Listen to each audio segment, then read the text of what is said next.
దేవాది దేవునికి ఘనత మహిమ ప్రభావములు కలుగునుగాక.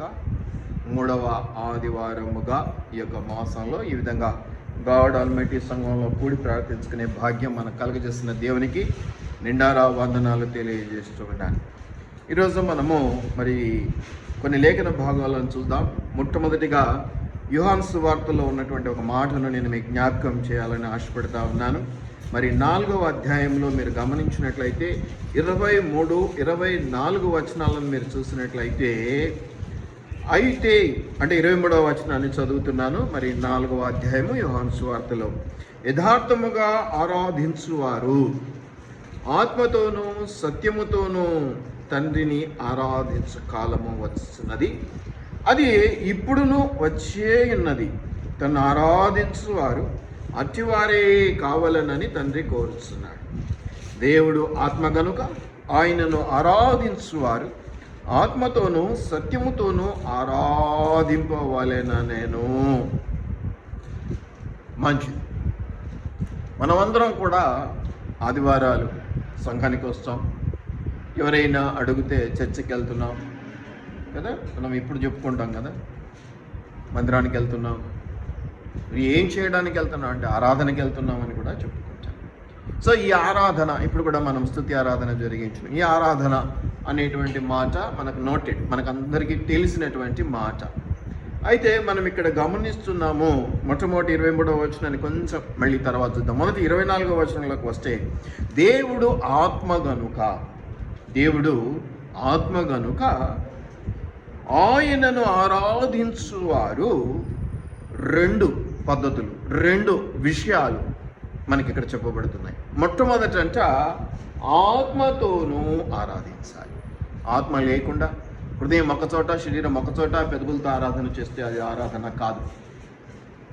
ఆరాధన కాదు. మనస్సు పెట్టక, ప్రేమ పెట్టక, ఏదో మనం పని చేస్తున్నాం జరుగుతుంది కదా జరగనీలే అనుకోవడానికి వీలు కాదు. దేవుని పని అది జరగడమే గొప్ప, ఆటికే గొప్ప అనుకోవటానికి వీలు లేదు. యథార్థముగా, స్వచ్ఛందంగా, సంపూర్ణ హృదయముతో, సంపూర్ణ సంతోషముతో, సంపూర్ణ బాధ్యతతో ఒకసారి దాని మీదకి చేయి పెట్టకుంటే మంచిది.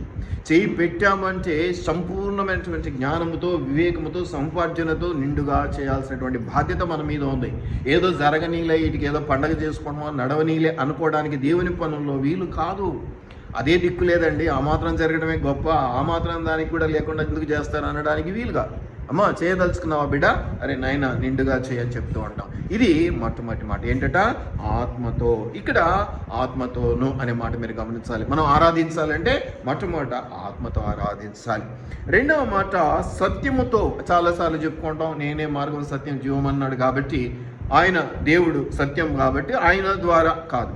ఇది సత్యం అంటే మామూలు సత్యమే. అంటే నిండు మనస్సుతో, అంటే నీ హృదయంలో కడుపులో కుళ్ళు పెట్టుకున్నావు. సంఘం అంటే, కాపరంటే, లేదా ఇంకొకరంటే ఇటుకొచ్చి నేను ఆరాధన చేస్తానంటే దేవుడికి కనపడదా నీ హృదయం? ముఖ్యంగా ఆయన చూసేదే హృదయం లోపల, బయటది కాదు, ముందు చూసేది. హృదయాంతరములు ఎరిగినటువంటి దేవుడు ఆయన.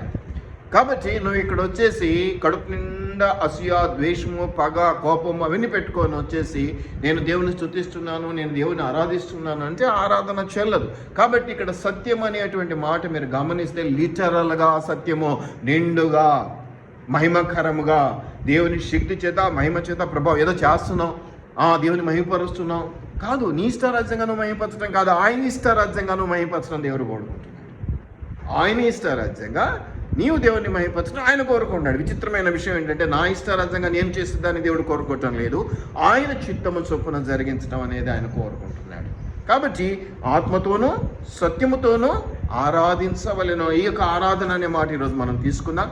అలాగే నేను ప్రతిదానికి కూడా కూర్చున్నా లేచినా ఆత్మతోనూ సత్యముతోనూ ప్రార్థించాలి, ఆత్మతోనూ సత్యముతోనూ పాట పాడాలి, ఆత్మతోనూ సత్యముతోనూ వాక్యాన్ని చదవాలి, ఆత్మతోనూ సత్యముతోనూ ఊడవాలి, ఆత్మతోనూ సత్యముతోనూ ఇంకా ఏదైనా చేయాలి. నువ్వు చేయటం అనేది అలాగా నిండుగా ఉండాలి అనేది మనం ఇక్కడ జ్ఞాపకం చేసుకోవాలి. అయితే 2 మాటలను విడివిడిగా చూస్తే ఆత్మతోనూ ఆరాధించాలి. సింపుల్గా చెప్పాలంటే ఆత్మారాధన అనొచ్చు. కానీ ఆత్మారాధన అంటే ఆత్మను ఆరాధించమని కాదు, మనలో ఉన్న ఆత్మ దేవుని ఆరాధించాలి ఆ విధంగా అనేది ఆయన చెప్తున్నాడు. అట్లాగే మనం సత్యముతో అంటే కపట హృదయము, మోస బుద్ధి, వంకర బుద్ధి పెట్టుకొని మనం దేవుని ఆరాధిస్తే అది ఆరాధన కాదు, అది ఇంకా శాపగ్రస్తమైన సిచ్యువేషన్స్లోకి మనల్ని తీసుకెళ్తుంది. కాబట్టి యథార్థత కలిగినటువంటి పెదవులతో, యథార్థత కలిగినటువంటి హృదయంతో, అందుకని మొదటి 23వ వచనంలోనే ఆ మాట తీసుకొచ్చాడు. మీరు మళ్ళీ నేను దానికి చెప్తాను. కాబట్టి ఇప్పుడు మనం గమనిస్తే ఆత్మారాధన అంటే అక్కడ ఆత్మ ఉంది, మనం ఆరాధించాలని కాదు అర్థం. ఇక్కడ ఆత్మ ఉంది, ఈ ఆత్మతో నిండుగా అక్కడున్న దేవుణ్ణి ఆరాధించాలి. అట్లాగే సత్యం, ఇక్కడ సత్యాన్ని పెట్టుకొని ఈ నిజమైనటువంటి నాలుక పెదవుల ద్వారా ఆయన మహిమపరచాలి. ఆయన అక్కడే ఉన్నాడు, ఆయన నిజమైన దేవుడు, ఆయన ఏకైక దేవుడు, ఆయన మన దేవుడు. కాబట్టి ఈ ఆత్మతో, ఈ సత్యముతో ఆత్మారాధన, ఇంకొకటి సత్యముతో ఆరాధించాలి కాబట్టి సత్యారాధన అందాం దాన్ని. కాబట్టి నీలో, నేను ఇక్కడ నుంచి అక్కడ సత్యాన్ని పెట్టి మనం ఏమైనా రివర్స్లోకి వెళ్ళిపోతే అక్కడ ఆత్మ ఉంది మనం ఆరాధించాలి అనకూడదు. ఇక్కడ ఆత్మ ఉంది, ఈ ఆత్మతో నిండుగా దేవుడిని ఆరాధించాలి. అక్కడ దేవుడు అక్కడే ఉన్నాడు. అలాగే ఇక్కడ సత్యాన్ని పెట్టుకొని ఈ మంచి పెదవులతో ఈ సత్యం ఇట్లా బయటకు రావాలి. అది నిజమైనటువంటి ఆరాధన. కపటముతో ఉన్నటువంటి ఆరాధన, కపటముతో ఉన్నటువంటి పెదవులు, అంటే మోసపూరితమైనటువంటి ఉద్దేశముతో ఉండేటువంటిది, అది నువ్వు ఆరాధన చేయి, ప్రార్థన చేయి, ఇంకొకటి చేయి, దేవుడు అంగీకరించాడు అన్నంత వరకు ఉంటే ఇంకా మేలు, పర్వాలేదు. ఆయన కోపం వచ్చి ఏదైనా చేస్తేనే మనకు శాపగ్రస్తమైన పరిస్థితులు ఎదుర్కోవాల్సి వస్తుంది. ఆ కోపం రాకుండా మన్నిస్తాడు, కృపగల దేవుడు. కాబట్టి అరే చేయకురా బాబు అట్లా అని చెప్తూ ఉన్నాడు. అందుకే కాబట్టి 10 సార్లు హెచ్చరిస్తూ ఉంటాడు. ఎందుకయ్యా ఇది మంచిగా అంటే ఏదో జరగనివ్వండి, ఏదో లేదు కాదు. బయట విషయాలు వేరు, మన దగ్గర వేరు. కాబట్టి మనము వాటిని జ్ఞాపకం చేసుకోవాలి. ఆత్మ ఆరాధన, అలాగే సత్యారాధన అనేటువంటి అంశాలను జ్ఞాపకం చేసుకుందాం. ఆత్మతో ఆరాధించాలంటే చాలా సింపుల్, మీకు అందరికీ తెలిసినదే. కాబట్టి ఈరోజు నా అంశము సత్యముతో ఆరాధించడం, సత్యారాధన అనుకుందాం మనం. సో మన హృదయంలో నిండుగా సత్యాన్ని నింపుకొని, కపటం లేని హృదయముతో, మోసం లేనటువంటి హృదయముతో నిండుగా మనము దేవుణ్ణి మహిమపరచాలి. అది స్తుతించడం అన్నా, ఆరాధించడం అన్నా, అది దానికి ఒక నిండుదనం వచ్చేటువంటి పరిస్థితి ఉంటుంది. ఆఫ్టర్ ఆల్ మనం చెరుకు రసంలోకి వెళ్తాం అనుకోండి, వాడు గిన్నెలో నీళ్లు ముందే పోసి పెట్టింటే మనం చెక్ చేస్తాం. చేసి మంచిగా నీళ్ళని తీసి మంచిగా పట్టరా, ఊకే నీళ్ళు పోయాకు అంటాం కదా. 20 రూపాయలు 30 రూపాయలు పెట్టి ముందే నీళ్లు సగం పెట్టి వాడు 2 సుత్తలు చెరుకు రసం కలిపితే బాగా నిండుగా చెరుకు రసం ఉంది, పైన ఇంత ఐస్ ముక్క వేసాడంటే సంతోషపడతాం. కానీ మొత్తం నీళ్ళే పోసి ఇంత చెరుకు రసం వాసన వచ్చేటట్టు చూసి మీకు గ్లాస్ ఇస్తే మీరేమంటారు? మొత్తం నీళ్ళు ఉందిరా పోయి, ఏం చేసినావు నువ్వు, మోసం చేసినావు, మళ్ళీ విండు అంటావు, అవునా? మరి నీ ఆరాధన కూడా అలాగే పలుచుగా ఉంటే, నీ ఆరాధన కూడా అలాగే మోసపూరితంగా ఉంటే, నీ ఆరాధన కూడా అటగే కపటపు పెదవులతో ఉంటే దేవుడు అంగీకరిస్తాడా? ఒక్కసారి మనం లోకరీతిగా మనమే కొన్ని విషయాల్లో ఎదిరిస్తాం. అది బాగాలేదంటాం, ఇది అంటాం, వాడు చక్కగా చేయడన్నా, వాడు మనసు పెట్టి చేయడం, వానికి చెప్పొద్దు పనులు అంటాం. ఇలా కొన్ని మనం చూస్తూ ఉంటాం లోకంలో. అటువంటిప్పుడు దేవుడు మాత్రం మీకు ఎట్లా ఇస్తాడు అనేది మనం జ్ఞాపకం చేసుకోవాలి. మీకు అని కాదు, నన్ను కూడా కలుపుకొని. కాబట్టి వీటిని మనం జ్ఞాపకం చేసుకోవాలంటే సత్యారాధన అంటే ఏంటో కొంచెం చూద్దాం ఈరోజు. అయితే ఈ విషయాలన్నిటికీ ముందుగా ఇప్పుడు మళ్ళీ 23వ వచనంలోనికి మీరు వెళ్తే, యథార్థముగా ఆరాధించువారు. అయితే ఈ విషయంలో ఈ ఆత్మారాధన అనుకున్న, సత్యారాధన అనుకున్న ఈ 2 విషయాల్లో సత్యముతోనూ ఆత్మతోనూ ఆరాధించాలి. ఎవరికి చెప్తున్నాడు? ఎవరో వస్తారు, చాలామంది వస్తారు కదా. ఒక క్లాస్లో ఫ్రంట్ బెంచెస్ ఉంటారు, లాస్ట్ బెంచెస్ వాళ్ళు ఉంటారు. మళ్ళీ వీళ్ళలో జ్ఞానంతో నింపబడి ఇట్లా ఒక్కసారి టీచర్ చెప్పంగానే అందుకునే వాళ్ళు ఉంటారు. అట్లాగే 10 సార్లు చెప్పినా బుర్రలోకి ఎక్కించుకునే వాళ్ళు ఉంటారు. ఇట్లా రకరకాల అందరూ ఒకే రకమైన జ్ఞానంతో ఉండరు కదా. అసలు లోకంలోనే అది వీలు కాదు. ఒక 10 మంది ఉన్నారంటే 10 మంది యొక్క ఆలోచన విధానం వేరు, తెలివితేటలు వేరు, అండర్స్టాండింగ్ వేరు, ఇలా రకరకాలుగా ఉంటాయి. అన్ని మన చేతికున్న 5 వేళ్ళే ఒకలా ఉండవని చెప్తూ ఉంటారు కదా. కాబట్టి సంఘంలో ఉండగానే మీరంతా కూడా సరైనటువంటి జ్ఞానంతో ఏకత్వం కలిగినటువంటి వాళ్ళు అని అనుకోవడానికి వీల్లేదు. వీని జ్ఞానం వేరు, ఆయన జ్ఞానం వేరు, ఆమె జ్ఞానం వేరు, ఆమె జ్ఞానం వేరు. కాబట్టి అందరికీ కలిపి ఒక రూల్ తీసుకొచ్చాడు దేవుడు. ఎవరింటికి ఆరాధించేవాళ్ళు? కుళ్ళిపోతులు, కుతంత్రాలు చేసేవాళ్ళు, ఒకరి మీద ఒకరు చాడీలు చెప్పుకునేటువంటి వాళ్ళు, దాని మీద దీని మీద ఊగులాడేటువంటి వాళ్ళు, పెత్తనానికి ఆశించేటువంటి వాళ్ళు. ఇలా కాకుండా ఒక మాట చెప్పేశాడు. వీటన్నిటిని కూడా కలిపి పక్కన పెట్టేసేదానికి వీలుగా ఎవరంట 23వ వచనంలో యథార్థత. ఒకవేళ నువ్వు యథార్థపడవు అయితే ఇవన్నీ ఉండే అవకాశాలు చాలా తక్కువ ఉంటాయి. కుళ్ళు, కుతంత్రం, ఏదో నాకు అలా కుళ్ళే ఉందా అనుకుని చెప్పేస్తాం. అయ్యా బాబు ఇట్లా ఉంది పరిస్థితి, కాదురా నాయన అని చెప్పేస్తాం ఓపెన్. కాబట్టి నువ్వు ఆత్మతో ఆరాధన చేయాలన్నా, సత్యముతో నువ్వు దేవుని ఆరాధించాలన్నా మొట్టమొదట నువ్వు ఏమై ఉండాలి? ఫస్ట్ క్వాలిఫికేషన్ ఏమై ఉండాలి? యథార్థపరులే ఉండాలి. ఒకవేళ నువ్వు గుండెల మీద చేసుకుని నేను యథార్థపరురాలను అనుకుంటే you can do it, no problem. మనుషులు కొంతకాలం మాత్రమే ఆటంకపరచగలరు, దేవుడు ఎప్పుడు ఆటంకపరచాడు. యథార్థత కలిగినటువంటి హృదయం నీకు ఉన్నట్లయితే you are eligible. First limit అదే కదా, కొన్ని పరీక్షలకి లిమిట్ ఉంటుంది కదా. ఇప్పుడు గ్రూప్ 1 రాయాలంటే మినిమం డిగ్రీ పాస్ అయి ఉండాలి కదా. కానిస్టేబుల్కి పోవాలంటే మినిమమ్ ఏదో ఇంటర్మీడియట్ పాస్ అయి ఉండాలి. ఇలా కొన్ని ఉంటాయి కదా మినిమం. అట్లాగా నువ్వు ఒకవేళ ఆరాధించాలి, దేవుని మహిమపరచాలి, దేవుని పనులు పాలు పంపులు పొందుకోవాలంటే నువ్వు మంచోడువా, చెడ్డోడువా, పాపివా, పుణ్యాత్ముడు, దేవుడు యథార్థపరుడవై ఉండాలి. అంటే యథార్థ పరులంతా పుణ్యాత్ములే చేసినారని కాదు. యథార్థత అంటే నేను ఇది చేశానని చెప్పుకోగలిగినటువంటి ధైర్యవంతులై ఉండాలి. కాబట్టి యథార్థత లేని వారు వీటికి పనికి రారు. సంఘంలో అనేకులు ఉంటారు, అందరికి ఇవ్వలేము ఈ యొక్క అవకాశం. యథార్థత ఉందా లేదా, మంచిదా, ఒకవేళ లేకపోయినా ఒకవేళ అలవాటు చేసుకుంటారని ఒక నమ్మకం ఏర్పడితే అయ్యో వీళ్ళు అలవాటు చేసుకుంటారు, యథార్థతలోకి వస్తారు అంటే కొంచెం కాపరి ఎంకరేజ్ చేస్తాడు. అసలే రారు, ఎంత ఏమంటారు ఒక్కతో ఒక వంకరే అన్నట్టుంటే వాళ్ళని మనం ఎంకరేజ్ చేయలేము. ఎందుకంటే మనం ఎంకరేజ్ చేసేదానికి మనం ముచ్చట మన పిల్లలు కాబట్టి జాకీలేసి ఎత్తి వాళ్ళకి ఇష్టం లేకపోయినా అని పంపుకొట్టి భుజాలకు ఎత్తుకోవడానికి మనమేమన్నా వాళ్ళని ఎంతకాలం మోయలేం కదా. ఏదో చిన్నగా అలా ఇస్తే అందుకునే వాళ్ళు ఉంటే సులువు అయిపోతుంది ఎవరైనా కానీ, అంతేనా. జాకీలేసి ఎత్తాలా వాళ్ళను భుజానికి ఎత్తుకోవాలంటే అయ్యే పని కాదు కదా. ప్రోత్సహించడంలో కూడా ఒక ప్రయాసం ఉంటుంది. ఆ ప్రయాసం ఎంత లిమిట్ ఉంటే అంతగా బలం మేము కూడా కదా. ఇంకా 24 గంటలంటే ఇప్పుడు ప్రవేశించాలంటే విలువ. కాబట్టి యథార్థవంతులైనటువంటి వాళ్ళు మొదటి క్వాలిఫైడ్ పర్సన్స్. నీలో యథార్థత లేదో ఇక్కడొక మాట అక్కడొక మాట, ఇక్కడొక కుళ్ళు అక్కడొక కుళ్ళు, ఇక్కడొక స్థితి అక్కడొక స్థితి, నువ్వు సంఘానికే పనికిరావు. కాకపోతే నంబర్ కావాలి కాబట్టి రావాలి, తప్పదు. సంఘానికి అవసరం కదా, ఇంతమంది ఉన్నారు, ఇంతమంది కావాలని చెప్పుకోవాలి కదా. 100 మంది, 50 మంది, 1,00,000 మంది, 2 లక్షల మంది అని చెప్పుకోవాలి. కాబట్టి దాంట్లో యథార్థపరులు ఎంతమంది ఉన్నారు, ఆ యథార్థపరులలో ఎంతమంది ఈ ఆత్మతోనూ సత్యముతోనూ దేవుని ఆరాధించగలిగిన వాళ్ళు ఉన్నారు, ఇవన్నీ గమనిస్తూ ఉండాలి. ఎవరికో ఈ బాధ్యత ఇస్తాడు? కాపరికి. మిగతా వాళ్ళకి అవసరం లేదు. కాపరి ఇక్కడ నుంచి చూస్తాడు కాబట్టి లిమిట్ తెలుస్తూ ఉంటుంది. కాబట్టి ఈ విషయాల్లో మనం జ్ఞాపకం చేసుకోవాలన్నది నేను మీకు అయితే యథార్థముగా ఆరాధించువారు ఆత్మతోనూ సత్యముతోనూ తండ్రిని ఆరాధించు కాలము వచ్చుచున్నది. అప్పట్లో ఆమె వచ్చుచున్నది అని చెప్తూ మళ్ళీ వెంటనే లింక్ కలిపాడు. ఏమన్నాడు? వచ్చియే ఉన్నది, ఇలాగ చేయాల్సినదే. యథార్థత లేకుండా కుళ్ళుతో, కుతంత్రంతో, అసూయతో, ద్వేషముతో, పగతో, ఇంకేదన్నా నువ్వు దేవుని కార్యాలు చేయటం వల్ల చేసేవాడికి ఏముండదు, వాడు చూసుకొని వెళ్ళిపోతాడు. చేసిన నీకు మాత్రం శాపగ్రస్తమైన పరిస్థితులు తెచ్చిపెట్టుకుంటావు. చేస్తే నిండుగా చేయి, లేదంటే పక్కకుండా. అలాగంటే అందరూ పక్కనే ఉంటారు, ఎందుకంటే ఎలాగో నిండుగా చేయలేము. అందుకని కొంతమందిని మనం సరి చేసుకోవడానికి ప్రోత్సహిస్తూ ఉంటాం. పర్వాలేదులేమ్మా, నీ బదులు నేను క్షమాపణ చేయ. ఎవరికన్నా కొంతమందికి ప్రార్థన విషయంలో ఏమంటాం, నీకు నువ్వు చేయి, నేను చేస్తే ఇక్కడ నీకోసం ఉపవాస ప్రార్థన అంట. ఏమో వాళ్ళంటే ఉన్న అభిమానం కొద్దీ, వాళ్ళంటే ఉన్న ప్రేమ కొద్దీ, వాళ్ళ ఇరుకున పడకూడదు అన్నటువంటి ఆలోచన కొద్దీ మనం ఇలాగూ చెప్తూ ఉంటాం. పర్వాలేదమ్మా, పర్వాలేదు, నేను చేస్తానులేండి ప్రార్థన, మీరు మాత్రం అది చేస్తూ ఉండండి. కారణం ఏంటంటే ఏదో ఒక దాంట్లో ఎవరో ఒకరు ప్రోత్సహించబడి ముందుకు వెళ్ళాలి అనేది. విత్తనం అయితే మొదట నాటబడాలి కదా, అది చెట్టు అవుతా లేదా అనే తర్వాత దేవుని చిత్తం, ప్రయాస అయితే జరిగిపోతూ ఉంటుంది. కాబట్టి ఈరోజు నా మొట్టమొదటి అంశం ఏమిటంటే సత్య ఆరాధన, సత్యముతో ఆరాధించడం. మీరు గమనించినట్లయితే సత్యముతో ఆరాధించడం అనేది ఏదో క్యాజువల్ కాదు. ఏదో సత్యంతో ఆరాధించడం అంటే కూడా మళ్ళీ అది ఉందా ఇది ఉందా, మనం చిన్న విషయాలకి మనం గొడవలు పడుతూ ఉంటాం, మనం చూస్తూ ఉంటాం. కొన్ని పనుల విషయంలో కానీ వాడు చేస్తాడని వీడు చేస్తాడని వాడు, ఇంకొక టీంని ఏదైనా ఏర్పాటు చేస్తే వాళ్ళకి చెప్పావు, మాకు చెప్పలేదు, మేము చేయం అనేటువంటి పరిస్థితులు, ఇలాంటివి మనం చూస్తూ ఉంటాం. అందుకని యథార్థత చాలా అవసరం అన్న సత్యాన్ని మనకి ఇక్కడ తెలుస్తుంది. ఇవన్నీ కూడా మనం గమనించినట్లయితే మన జీవితంలో భాగంగా ఉండాలి దేవుని పనుల విషయంలో. అది ఏదైనా కానీ, ఏ పనైనా కానీ నువ్వు నేర్చుకోవడానికి ఎంత ప్రోత్సాహం ఇవ్వాలి అంత ప్రోత్సాహం సంఘం ఇస్తుంది, కాపరి ఇస్తాడు. దాన్ని సద్వినియోగం చేసుకొని 24 గంటలు నీ ఎంట పడతావు అంటే నాకు వేరే పనులు ఉండవా? ఇంకా నిన్నే భుజానికి ఎత్తుకోవాలంటే ఇంకా వేరే వాళ్ళు లేరా? నేను దేవుని కాదు కదా.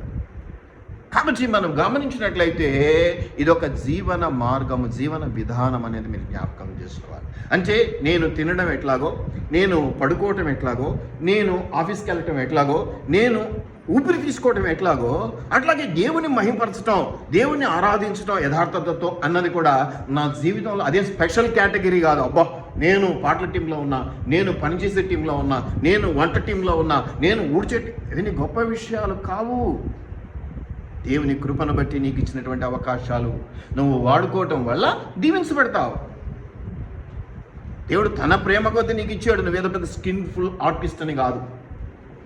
దేవుడు నేను నేర్పించుకోగలన్న నమ్మకం, నీవు మారుతావన్న నమ్మకం కలిగి ఉన్నాడు కాబట్టి అవకాశాలు ఇస్తూ ఉన్నాడు. అవకాశాలు సద్వినియోగం చేసుకోకపోతే ఈ రోజుల్లో మనం బయట చూస్తున్నాం, అక్కడికి వచ్చిన అవకాశం సద్వినియోగం చేసుకోకపోతే పక్కోడు టక్కన కొట్టుకోపోతాడు. మీరు ఆఫీసులలో తెలుస్తుంది ఈ విషయాలు. ప్రమోషన్స్ కొరకు, ఇంక్రిమెంట్ల కొరకు పోటీ ఎలా ఉంటుందో, పెద్ద ఆఫీసర్ దగ్గరికి వెళ్ళి ఈడేం చెప్తాడు, వాడేం చెప్తాడు, ఇవన్నీ మనకు ఆఫీసులలో తెలుస్తూ ఉంటాయి. మరి దేవుని సన్నిధిలో దేవుడికి ఎవరో ఒకరు చెప్తూ ఉంటారు, కాపరే చెప్తూ ఉంటాడు ప్రార్థనలు, వీళ్ళు ఇట్లా వాళ్ళు ఇట్లా ఎట్లా, మరి ఏం చేద్దాం, ఎక్కడి నుంచి దొరుకుతుంది, నాకు ఏం పరిస్థితి. కాబట్టి వీటిని మనం జ్ఞాపకం చేసుకోవాలి. ఇదొక జీవన విధానంగా మార్చుకోవాలి. అమ్మా చెయ్యి, నైనా చెయ్యి కాదు, ఇదొక అలవాటుగా మారిపోవాలి. ప్రతిమాలుకొని ఇచ్చుకొని చేయించుకోవడం వల్ల ఉపయోగం లేదు. అది ఏమంటామంటే దానివల్ల ప్రయాసము వ్యర్థమైంది. కాబట్టి నీకే నువ్వు రావటం, నీకే నువ్వు చేయటం, లేకపోతే కిరీటం పెడితే నేను చేస్తాను, లేకపోతే ఇంకేదో అనుకుంటావు చేస్తాను, ఇది కాదు. నువ్వు యథార్థత కలిగినటువంటి బిడ్డవు అయితే వీటన్నిటికీ నువ్వు ఎలిజిబుల్. కానీ నేర్చుకునేటువంటి తత్వంతో ముందుకు వెళ్ళాలి. వచ్చు అన్న తత్వంతో ఉంటే ఆగిపోతావు. ఏ విషయంలోనైనా మనకు అన్నీ వచ్చు అనుకుంటే మనము ఏది సాధించలేదు. ఇంకా నేను నేర్చుకోవాలి, ఇంకా ఏదో చేయాలి, ఇంకా నాకు జ్ఞానం సరిపోయినంతగా దేవుడు ఇక్కడ మన కీర్తనలు చదివా, ఇంకా ఇవ్వుదేవా అంటున్నాడు. రాసినంతనికి అంత జ్ఞానం ఉండదా? ఉంటుంది, కానీ ఇంకా ఇవ్వుదేవా అని బతిమాలుకుంటూ ఉన్నాడు. కాబట్టి ఈ సత్యారాధన అనేటువంటి విషయం మన జీవనమునకు ఒక మార్గం అనేది మనం గమనించాలి. 2వ యోహాను పత్రికలో 1:4 మీరు గమనించినట్లయితే, 2వ యోహాను 1:4 మీరు గమనించినట్లయితే, తండ్రి వలన మనము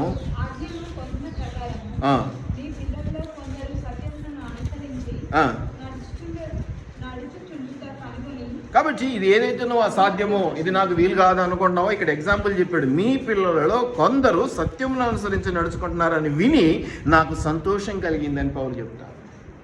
కాబట్టి ఎవరు లేరు అనుకోవడానికి లేదు. ఎవరికైతే ఆ విద్య ఉందో వాడు మౌనంగా ఉంటాడు కదా. మనం ఈ మధ్య కొన్ని రీల్స్లో చూస్తూ ఉంటాం, తల్లులు తమాషకి పెడతా ఉంటారు పిల్లల విషయంలో, చూస్తూ ఉంటారు కదా మీరు కూడా యూట్యూబ్లలో ఆడ ఈడ. ఒక తల్లి చెప్తా ఉంది పిల్లకి, నువ్వు ఎప్పుడు కూడా రుచికరమైన వంటలు చేయకూడదు, ఇది గుర్తుపెట్టుకో, ఎందుకంటే ఒక్కసారి చేసావంటే నీకే అప్పగిస్తారు, ఒక్కసారి శుభ్రంగా చేసావంటే నీకే మళ్ళీ చెప్తూ ఉంటారు. ఈ టెక్నిక్ చాలా మంది సంఘాలలో కూడా ఉపయోగిస్తారు. చాలా పాటలు పడే తత్వం ఉంది, నువ్వు ఎదగమ్మా అంటే ఆమె ఎదగదు. ఒకరికి అసలు ఇంట్రెస్ట్ ఉండదు, అసలు రాదు, వాళ్ళు ఎదుగుతామని ప్రయత్నం. తప్పని నేను అనడంలా, వాళ్ళ ఆశను ఇంకో రకంగా ఉపయోగించుకునే ఛాన్స్ దేవుడు నాకు ఇస్తాడు. మన ఈ మధ్య నేను అనుకోని విషయం ఒకటి చెప్తాను. 7 మాటలు చెప్పేటప్పుడు నేను ఈమెను కూడా అంత ఊహించుకోలేదు. ఆ 10 నిమిషాలు 5 నిమిషాలు కానీ చాలా చక్కగా చెప్పినారు. కొత్త వాళ్ళు అనుకోకుండా, ఇక పాత వాళ్ళు గడగడ లాగించేస్తున్నారు. ఆశ్చర్యం వేస్తున్నారు. సో నాకు సాయంత్రానికి 2-3 ఫోన్లు వచ్చి చాలా చక్కగా చెప్పారు ఆడపిల్లలు అట్లా. నాకు అనిపిస్తుంది వీళ్ళని ఇంకా నేను ప్రోత్సహించాలా, నన్ను దృష్టిలో పెట్టుకో, వాళ్ళు ఈ యాంగిల్లో బాగున్నట్టున్నారు, ఈ యాంగిల్లో వాళ్ళు ఎదగడానికి బాగున్నారు, కాబట్టి ఈ యాంగిల్ నుంచి వేరే దగ్గర తీసుకెళ్తే పాడవుతారు. అంతే కదా, ఎవరికి ఏది ఇష్టమో అది చేయడం నేర్పిస్తే తొందరగా ఎక్కుతారు పైకి. ఇష్టం లేని పని పెట్టేసి ఎక్కువ అంటే ఎవడెక్కుతాడు, ఎందుకు ఎక్కుతాడు? అది మన లైఫ్లో కూడా ఇది మళ్ళీ ఎక్కడ చర్చల గురించి మాట్లాడడంలా నేను కదా. ఇంజనీరింగ్ ఇష్టం లేదని బలవంతంగా చేర్పిస్తే వాడు అన్ని సబ్జెక్టు ఫెయిల్ అవుతుంటాడు. ఇష్టం లేని చదువు కదా. కాబట్టి మనం ఎంత ప్రోత్సహించినా వాళ్ళు బాగుపడలేరు. కాబట్టి మనం జాగ్రత్తగా గమనించాలి అనేది నేను మీకు కాబట్టి ఇక్కడ ఈ మాట చూస్తే నాకు అసాధ్యమండి, నాకు చేత కాదండి, నీకు నేను ఇష్టం కాబట్టి ప్రోత్సహిస్తున్నా, లేకపోతే నీకెందుకు? నిన్ను మించిన వాళ్ళు మస్తు మంది దొరుకుతారు. ప్రయాసపడితే మస్తు మంది దొరుకుతారు. అయినా ఎందుకు ఇష్టపడి నిన్ను ప్రోత్సహిస్తున్నాను? నువ్వు కావాలి, నువ్వు ఎదగాలి, నువ్వు బలపడాలి, నువ్వు దేవునిలో తలగా ఉంచబడాలనేది మా ఆశ. వీటిని బట్టి మనం ప్రోత్సహిస్తూ ఉంటాం. కాబట్టి ఇక్కడ ఒక చక్కటి మాట 1:4 మీరు గమనించినట్లయితే, సత్యమును అనుసరించి, లేదా ఫుట్ నోట్స్లో మీరు గమనిస్తే ఒక మాట ఉంది. ఏమనుందండి? ఫుట్ నోట్స్లో మూల భాషలో ఉంది, చూడండి ఏమనుంది.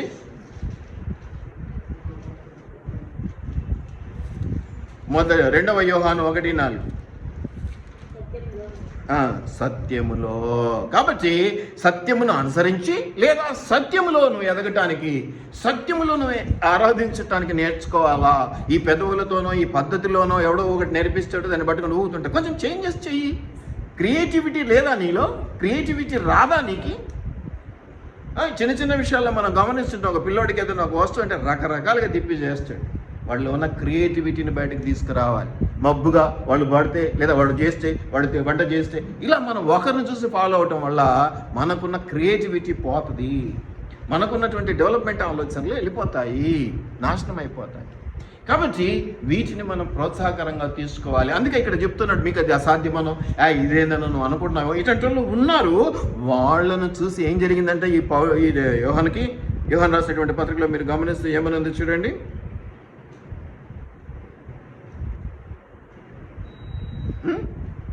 సత్యం అనుసరించి నడుచుట కనుగొని మామూలు సంతోషం కలగదట్టోళ్ళని చూసి ఇట్లా అంత్యంగానే అందుకొని పోతుంటారు చూడు. ఇట్లా ముందు పెట్టి నువ్వు చేయగలవు అనగానే దూసుకుపోతుంటారు చూడండి. ప్రతిసారి జ్ఞాపకం చేసి ప్రతిసారి అంటపడి జ్ఞాపకం చేయాల్సిన అవసరం ఉండదు చూడండి. అటువంటి వాళ్ళని చూస్తే ముచ్చట అనిపిస్తుంది. అటువంటి వాళ్ళని చూస్తే ప్రోత్సాహకరంగా మాకు సంతోషం కలుగుతూ ఉంటుంది. 10 సార్లు చెప్పక్కర్లే, వీళ్ళకి దున్నుకుపోతారు, దూసుకుపోతారు. మనం అవకాశం ఇస్తే చాలు. అవకాశం కోసం ఈగర్గా అంటే ఆత్రంగా ఎదురు చూస్తూ ఉంటారు అనేది పడిందంటే ప్రోత్సహించగలం. కాబట్టి నువ్వు ఎప్పుడైతే సత్యారాధనలోనికి రావాలనుకుంటావో మొట్టమొదట యథార్థపరులవై ఉండాలి. రెండవదిగా ఏమిటంటే వారిని బట్టి ఇతరులకు సంతోషం కలగాలి. వాళ్ళే కొట్టుకుంటున్నారండి, వాళ్ళే పైకి రాకుండా ఒకళ్ళొకళ్ళు పీతల్లాగా కింద పడి లాక్కుంటున్నారండి అంటే ప్రోత్సహించేదానికి ఎవడు ముందుకు రాడు. ఇచ్చింది అందిపుచ్చుకునేటువంటి తత్వంతో ముందుకు వెళ్ళాలి. మీరు గమనిస్తే యాకోబు 1:22-25 వచనాల్లో కూడా కొన్ని మాటలు మనం ఇవి గమనిస్తాం. సత్యము అనేటువంటి మాటను మీకు జ్ఞాపకం చేస్తున్నాను. సత్యం అంటే ఏ సత్యము అనేది నేను మీకు జ్ఞాపకం చేస్తూ ఉన్నాను. సత్యాన్ని అనుసరించి నడుచుకునేటువంటి వారు, అట్లాగే యథార్థపరులైనటువంటి వారు ఈ యొక్క ఆరాధన అనేది జరిగించగలరు అనేది నేను మీకు జ్ఞాపకం చేస్తూ ఉన్నాను.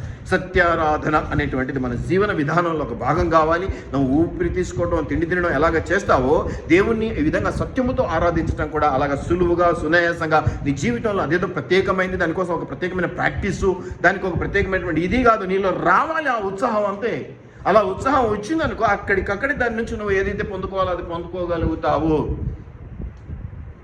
అదే కదా, ఇవేమైనా పరీక్షల మొదటి యూనిట్ టెస్టులు పెట్టి అసైన్మెంట్లు పెట్టి మళ్ళీ ప్రీ ముందు ఎగ్జామ్ ముందు మళ్ళీ ప్రీ ఎగ్జామ్స్ పెట్టి అన్ని సిద్ధపరుస్తాడా? అవసరమా? ఉండదు. అట్లా డైరెక్ట్ గ్రూప్ 1 కొట్టాలంతే. దయచేసి జ్ఞాపకం పెట్టుకోండి. కాబట్టి యాకోబు పత్రికలో కూడా మీరు గమనించినట్లయితే 1వ అధ్యాయం 22-25 వరకు మీరు గమనించినట్లయితే మీరు వినుమారు మాత్రమై ఉండి, చాలా ఈ విధంగా విశ్వాసంలో ఉన్న పరిస్థితి ఏంటంటే నాకెందుకు ఈయన చెప్పేది నాకు కాదు. పాటల గురించి మాట్లాడితే ఇంక నేను నాది కాదు, లేదు అందరిది. పని చేసేవారి గురించి, పాటలు పాడేవారి గురించి, ఊడ్చేవారి గురించి, తుడిచేవారికి, ఇక దేవుని ఏ లెవెల్లో ఏ పనిలో నువ్వు ఆరాధించగలవో ఆ ఆరాధనలో నువ్వు ఉన్నావు అంటే అందరికీ మాట్లాడుతున్నటువంటి మాట ఇది. వాళ్ళకొక్కళ్ళకే ప్రత్యేకించి నీకు మాత్రం చెప్పట్లేదని నువ్వు అనుకోవడానికి లేదు ఇది. అందుకని ఈ రోజుల్లో ఏమైపోయిందంటే విన్నువారు మాత్రమే ఉండి ఎంతోమంది వచ్చి కూర్చుంటారు. 10 మందో 20 మందో 100 మందో 50 మందో. దాంట్లో ఎంతమందికి తలకెక్కుతుంది అంటే మహా అంటే 4-5. క్లాస్ రూమ్లో కూడా ఇలాగే నడుస్తుంటుంది. అందుకే అందరూ ఫస్ట్ మార్కులు తెచ్చుకోలేరు. చాలా తక్కువ మందికి ఫస్ట్ మార్కులు వస్తాయి. ఎందుకంటే వాడు మాత్రం ఇంట్రెస్ట్ తీసుకుని వింటూ ఉంటాడు. ఆ విన్నది ఇది నాకు అనుకుంటాడు, కాబట్టి వాడు నేర్చుకుంటాడు. విశ్వాసులం అందరం కూడా ఒక లోపంలో బలహీనతలో పడిపోయాం. ఏంటంటే మొట్టమొదటిది ఏంటంటే విన్నవారు మాత్రమే కాపరే. ఆయనకేదో కడుపులో బాధ ఉంది, ఇంకా బిగుతున్నాడు అంతే. మనకు కాదు. వినువారు మాత్రమై ఉండి అది పనికే రాదు. ఖచ్చితంగా హృదయంలోనికి తీసుకోవాలి. ఇది దేవుని వాక్యము. వాక్యాన్ని ఎప్పుడు కూడా హృదయంలోనికి తీసుకుంటేనే మనం బాగుపడతాము. వినువారు మాత్రమై ఉండి ఏమంటాడమ్మా?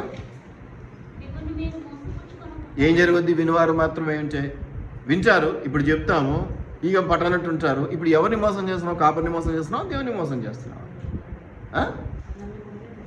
ఏమైనా ఉంది అక్కడ? మిమ్మల్ని మీరే. నాకు కాదు జిలా, ఏమీ కాదు. ఎవరు మోసం చేసుకుంటున్నారు? నన్ను ఏం చేయట్లేదు మీరు. నాకు కనిపిస్తూనే ఉంటుంది కదా కళ్ళకి. దేవునికి అయితే ఇంకా బాగా కనిపిస్తుంది.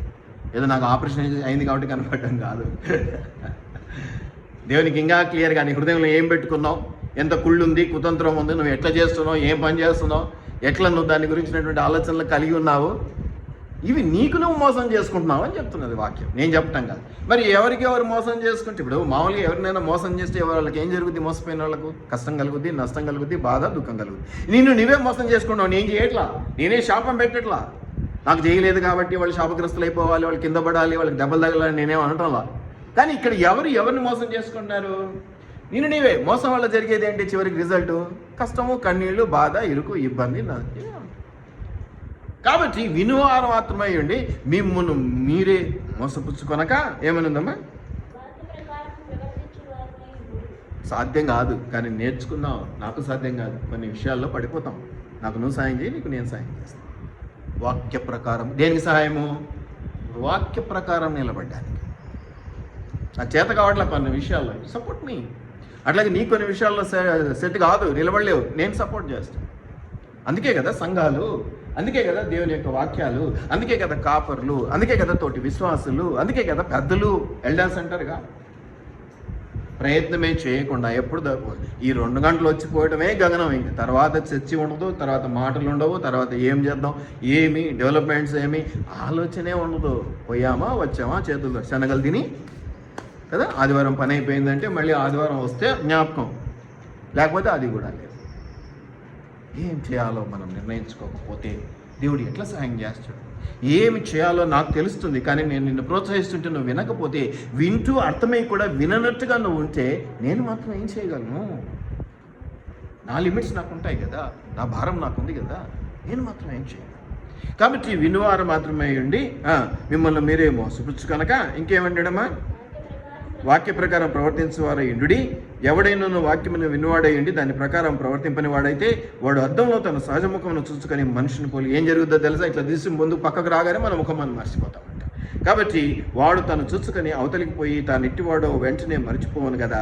అయితే స్వాతంత్ర్యం నుంచి సంపూర్ణమైన విషయంలో నియమంలో తేరి చూసి నిలకడగా ఉండేవాడెవడో వాడు విని మరచువాడు కాక క్రియను చేయువాడయ్యుండి ఆ తన క్రియలో ఏమా ధన్యత ఉందండి. నువ్వు దేవుని కొరకు ఏది చేసినా ధన్యత. అది నీకొచ్చే ఆశీర్వాదం.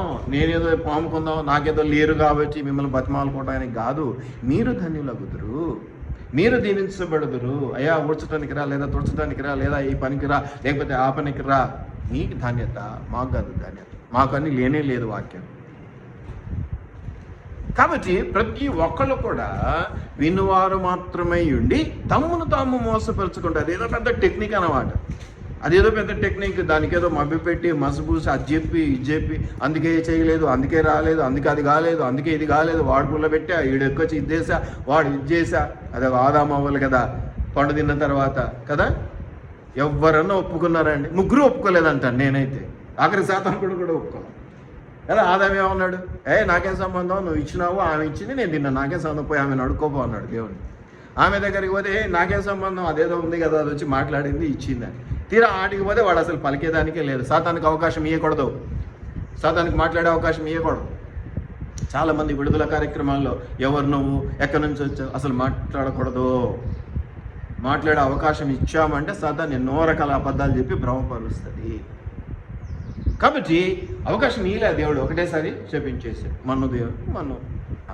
దయచేసి జ్ఞాపకం పెట్టి మిమ్మల్ని మీరు మోసపుచ్చుకుంటూ కాపరి మోసం చేశాడు, ఆ విశ్వాసం మోసం చేశాడు, ఈ పరిస్థితి మోసం వచ్చింది, మళ్ళీ వాళ్ళ గురించి చెడ్డ మాటలు మాట్లాడుతూ మనం ఎదగటానికి ఉన్న అవకాశాలను పోగొట్టుకుంటూ ఉంటే ఏమి జరుగుద్ది అనేది మనకు అర్థం కాని పరిస్థితులకు మనం వెళ్ళిపోతూ ఉంటాం. కాబట్టి మరొకసారి మీరు జ్ఞాపకం చేసుకుంటే ఈ 5 వచనాలు చదవండి. నిష్కలంకమైన బతి ఏదగా దిక్కులేని పిల్లలను విధవరాలను వారి ఇబ్బందులు పరామర్శించుటయు ఇహలోక మాల్యం తన కంటకుండా తను కాపాడుకుంటాయి అని చెప్పడం ఇవన్నీ కూడా మనం ఆ చివరిలో చూస్తూ ఉన్నాం. ఏదేమైనప్పటికీ కూడా అపోస్తల కార్యములు 9:2 కూడా చూడండి. అపోస్తల కార్యం 9:2 ఈ యొక్క సత్యముతో ఆరాధించడం అనేది నీ జీవన విధానం అనేటువంటి విధానంలోకి రావాలి. ఇది ఒక మార్గంగా నీకు వెళ్ళిపోవాలి అంతే అనేది నేను మీకు జ్ఞాపకం చేస్తున్నాను. ఇక్కడ ఏముంది ఒకసారి చూడండి. అపోస్తల కార్యములు 9:2 వచనంలో మీరు గమనించినట్లయితే ఏ మార్గం ఇది ఇప్పుడు మనం మాట్లాడుకునేటువంటి మార్గం, ఈ మార్గం అందున్న స్త్రీలనైనను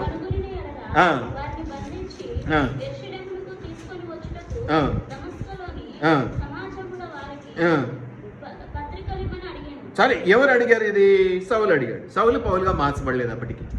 ఏ మార్గంలో ఉన్నవాళ్ళంటే ఆయనకి ఇష్టం లేదు, ఈ మార్గంలో ఉన్నవారు అన్నాడు. ఇప్పుడు మీరు మళ్ళీ ఈ మార్గం అంటే ఏదనుకుంటున్నారు? ఏ మార్గంలో ఉన్నవాళ్ళు ఇష్టం లేదు. సౌలు పౌలుగా మార్చబడ్డ ఈ కథ అంతా మీకు తెలిస్తే సౌలు ఎవరిని ఇష్టపడేవాడు కాదు. ఎవరిని చంపాలని ఆయన పత్రిక తీసుకున్నాడు? క్రైస్తవులను. అంటే ఈ క్రైస్తవ మార్గం, ఈ దేవుని మార్గం అనేది ఎవరైతే మొదలు పెడతారో వాళ్ళకు ఉండేటువంటి ఇబ్బంది, వాళ్ళకు ఉండేటువంటి ఇరుకు మీరు గమనిస్తూ ఉన్నారు. ఈ మార్గం అందున్న పురుషులైన స్త్రీలను కనుగొనే ఎడల ఈ లోకంలో అన్ని శ్రమలే ఉంటాయి. మీరు అనుకుంటున్నారు మనం దేవుని పని చేస్తున్నాం, మనకు అన్ని ఆశీర్వాదాలు వస్తాయి, దాంట్లో అనుమానం ఏం లేదు. దాంతోపాటు నలగొట్టబడాలి, విరగొట్టబడాలి, పీల్చి పిప్పి చేయబడాలి. పరీక్షించబడకుండా దేవుడు ఏది కూడా నీకు అప్పగించడు. నువ్వు మొదట్లోనే జారిపోతే నీకు అది అందుబాటులోకి రాదు అనేది మీరు జ్ఞాపకం చేసుకోవాలి. 2 పేతురు 2:2 కూడా మీరు గమనిస్తే, 2 పేతురు 2:2 కూడా మీరు గమనిస్తే, 2 పేతురు 2:2 కూడా మీరు మరియు అనేకులు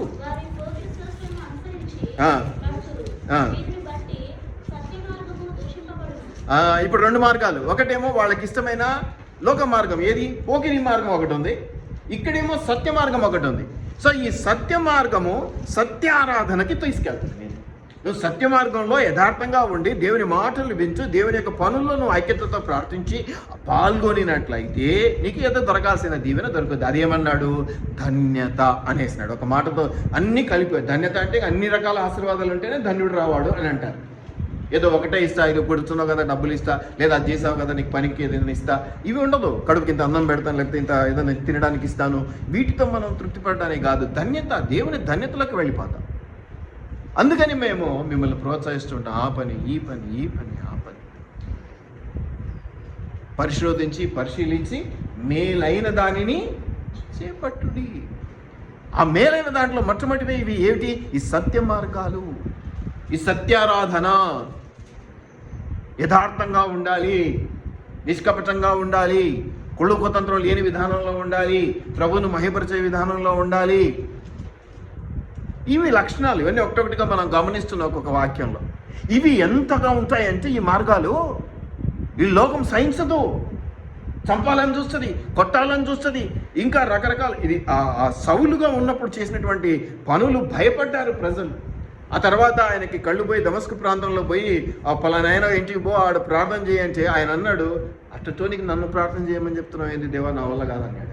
ఎందుకంటే అంత కఠినుడుగా ఉన్నాడు సౌలు. ఈ మార్గం అంత కఠినమైనది. మీరు అనుకుంటున్నారేమో వచ్చి కూర్చున్నాం, సంతోషం అనుభవించిపోతున్నాం, ఏదో దీవిస్తాడు ఆయన, ఏదో చెప్తాడు కాబట్టి వాటికి వచ్చేస్తే దీవెన కాదండి. నిజంగా యథార్థంగా, బైబిల్ పరంగానే కాదు లోకపరంగా కూడా నువ్వు యథార్థంగా బతకాలంటే వీలు కాదు. అబద్ధం చెప్పకుండా నడవాలి అంటే వీలు కాదు.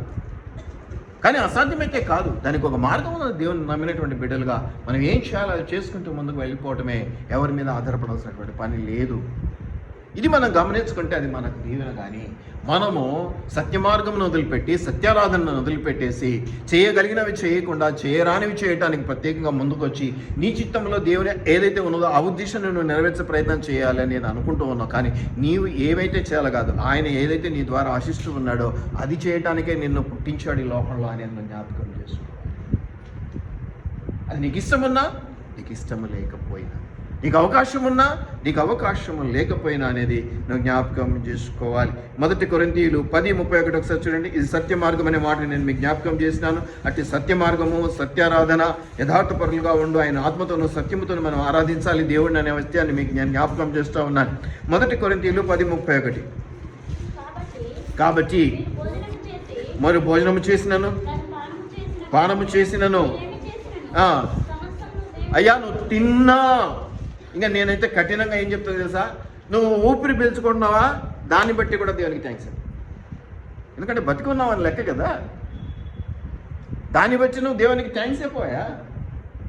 దేవుని కొరకు పని చేయి. అయ్యో ఈరోజు నేను ఈ విధంగా బతికున్నానంటే అది నీ కృప, అది నీ కృప. అనేకమైనటువంటి ఆటంకాలు వస్తాయి, నీ చదువులు వస్తాయి, నీ ఉద్యోగాలు వస్తాయి, నీ సంస్థలు వస్తాయి, నీ కుటుంబాలు వస్తాయి. చిన్న చిన్నవే చూద్దామండి. ఎన్నో చర్చికి వెళ్ళాలని వాటిపై రోడ్డు మీద నిలబడితే ఎప్పుడు టైంకి వచ్చే బస్సు ఆ రోజు రా. ఎందుకంటే నువ్వు మందిరానికి వెళ్ళాలి. ఇక ఇటువంటివి మన జీవితంలో అనేకం జోక్గా తీసుకొని చూస్తుంటాం. కానీ సత్యము దేవుడు అంటే సాతాను ఎలా ఆటంకపరుస్తాడు అని చెప్తుంది. నీ ఉద్యోగం నీకు ఆటంకం, ఈ చదువు నీకు ఆటంకం. అందుకే మొన్న ఈ మధ్య నేను ఒక అమ్మాయి, హెబ్రోన్ అమ్మాయి పెట్టినటువంటి మెసేజ్ ఆ రీల్ పెట్టాను, మీరు చూసినారా లేదు? అమ్మాయి డిఎస్పీ అయింది. అమ్మాయి స్టేట్మెంట్ చెప్తుంది, నేను హెబ్రోన్ వెళ్తాను. ఏమని చెప్తుంది? ఒకవేళ మండే ఎగ్జామ్ అంటే సండే చర్చి చూసుకొని, సాయంత్రం యూత్ మీటింగ్ చూసుకొని, మళ్ళీ వచ్చి ఆ మిగిలిన టైం మాత్రమే నేను చదువుకుంటాను. నాకు నమ్మకం ఏంటంటే నేను దేవుని కొరకు పని చేశాను కాబట్టి దేవుడు నాకు ఏమొచ్చింది? MBAలో గోల్డ్ మెడల్ వచ్చిందని ఆమె సాక్ష్యం చెప్తాను. ఈ రోజుల్లో మనం పరీక్ష అనే కాదు, తుమ్మొచ్చింది చర్చికి పోవటం కుదరదు. ఈరోజు నేను తుమ్ముతున్నా, తుమ్మొచ్చింది ఆగిపోవడం, చర్చి దేవుని మహిమపరచడం లేదు కదా. బంధువులు వచ్చినారు, వాళ్ళకి చేసి పెట్టాలా? ముందు దేవునికి ఇవ్వాల్సిన సమయాన్ని, దేవునికి ఇవ్వాల్సిన నీ బలాన్ని, నీ శక్తిని నువ్వు ముందు ఇచ్చిన తర్వాత నీకు మిగిలితే పోయి చేసుకో, మిగలకపోతే చేతులు ఎత్తేసే, మిగతా దేవుడు చూసుకుంటాడు, మిగతా దేవుడు చూసుకుంటాడు. ఇటువంటి సాక్ష్య జీవితాన్ని మనం జీవిస్తే ధన్యులం కాకుండా ఎక్కడికి పోతాము? మనకి ఇవ్వకుండా ఆశీర్వాదాలు ఎవరికి ఇస్తాడు? నువ్వు చేసేదంతా డొల్లా, నువ్వు చేసేదంతా హంబక్, నువ్వు చేసేదంతా మసిపూసి మారేడికాయ చేస్తున్నావు, యథార్థంగా లేకుండా, కపట హృదయముతో, కన్నింగ్ నేచర్తో. అది నువ్వు 10 మంది ఉన్నా కనిపెడతాడు, లక్షల మంది ఉన్న సంఘాల్లో కూడా దేవునికి తెలియకుండా అయితే ఉండదు. దేవుడు ఖచ్చితంగా వాటిని గమనిస్తూనే ఉంటాడు. కాబట్టి ఎక్కడో ఈడ తప్పించుకుంటే ఆడిపోతే బాగుంటాం, అంతమందిలో దేవుడు అనుకోలేడు అనుకున్నా ఆడిపోయినా ఏరి పట్టుకుంటాడు. నీలాంటి బుద్ధులు ఉన్న వాళ్ళని సపరేట్గా గమనిస్తుంటాడు.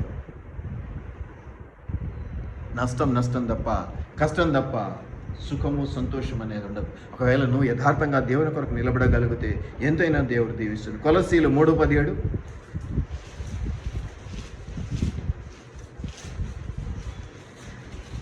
కొలస్సీలు 3 త్వరగా పెద్ద టాపిక్.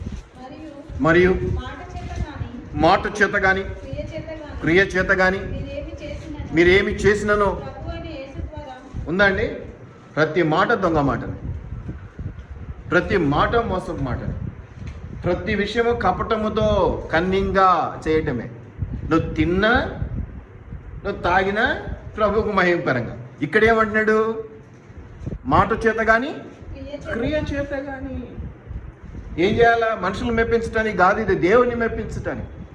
ఇవాళ నా ఎదురుగా నన్ను పోగొడతావు, నేను పక్కకు పోగానే నన్ను తిడతావు ఇంకొకరి దగ్గర. మాట చేత కానీ క్రియ చేత, వీటి వల్లనే మిమ్మల్ని మీరు మోసపుచ్చుకొని మీరు శాపగ్రస్తులు అవుతున్నారు. ఎవరో శాపం పెట్టరు, అవసరంలా. అంత పుణ్యాత్ములు ఎవరు లేరు. ఇట పెట్టి నీళ్ళు చల్లంగానే నువ్వు కుక్క వైపు, నువ్వు పిల్లి వైపు అంటే అయిపోవడానికి కదమ్మా.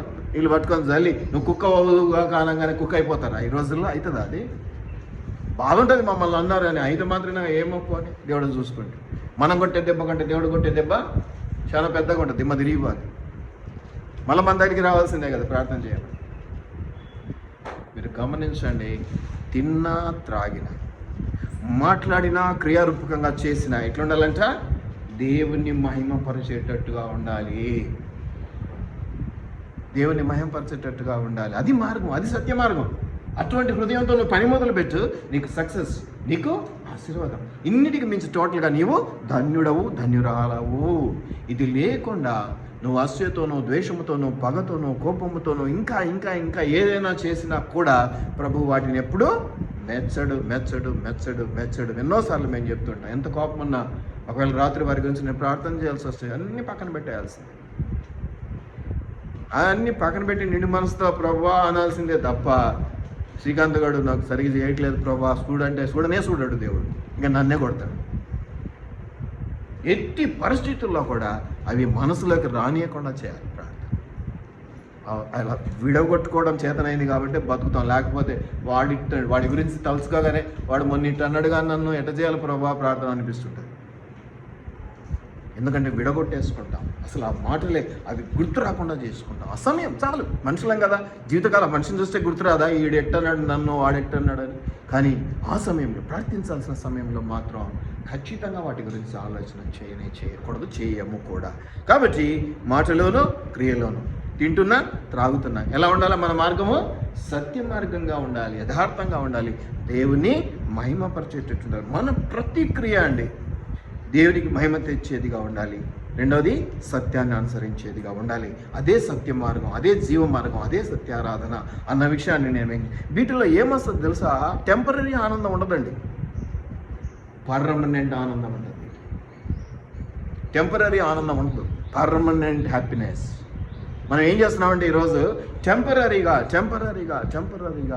ఉండే ఆనందాల వైపు వెళ్తూ ఉన్నాం.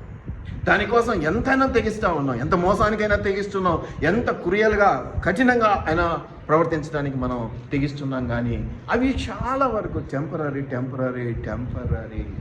శాశ్వత ఆనందం అనేది దేవుని దగ్గర నుంచి మనం ఆశించాల్సినటువంటిది. మనం వాక్యం అందున్న న్యాయ విధుల్లో మార్పు ఉండదండి. ఎప్పుడు కూడా మనం ఈరోజు కీర్తనలో చదివాం కదా, అయిపోగొట్టాం కదా 119, నీ న్యాయ విధులు అప్పుడు ఎట్లా ఉన్నాయి, ఇప్పుడు ఎట్లా ఉన్నాయి, రేపు పొద్దున కూడా అట్లే ఉంటాయి. మన తరాలు పోయి మన పిల్లల తరాలు చదివినా ఈ బైబిల్లో అదే న్యాయ విధులు ఉంటాయి. దయచేసి జ్ఞాపకం పెట్టుకో. న్యాయ విధులు నీ కోసం దేవుడు మార్చాడు. మార్చే దేవుడైతే ఎప్పుడో మార్చేవాడు, ఇప్పుడు మార్చే అవకాశం లేదు. దయచేసి జ్ఞాపకం పెట్టుకోండి. ఆయన న్యాయ విధులు ఎప్పుడూ ఒకేలా ఉంటాయనేది మనం జ్ఞాపకం చేయాలి. అవి ఎల్లప్పుడూ మళ్ళీ అలా ఉండటం కాదండి, అవి సత్యమైనవి, అంతేకాదు నీకు మేలైనవి అనేది నువ్వు జ్ఞాపకం పెట్టుకోవాలి. ఏదో చెప్తున్నాడు చేస్తామని కాదు, అవి సత్యమైనవి, అవి నీకు మేలును చేసేటివి నేను జ్ఞాపకం. కీర్తనలు 119 ఇప్పుడే చదివా, 142 మళ్ళీ ఒకసారి చదవండి. కీర్తనలు 119, 142 ఒకసారి చదవండి.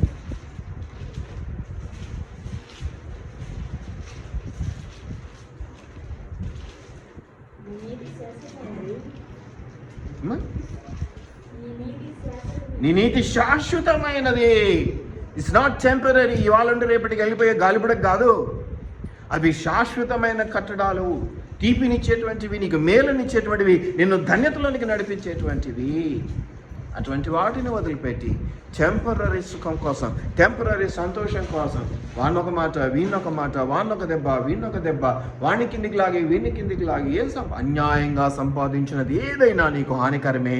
అది డబ్బే కాదు, ఇంకేదైనా పరువో ప్రతిష్టో కీర్తో ఇంకేదన్నా అనుకో. ఇవాళ నేను ఆయన తిట్టా, నన్ను అందరూ ఉబ్బిపోయి పైకి తీసుకెళ్తున్నారు అనుకో, ఎప్పుడో ఒక రోజు కింది పడేస్తారు.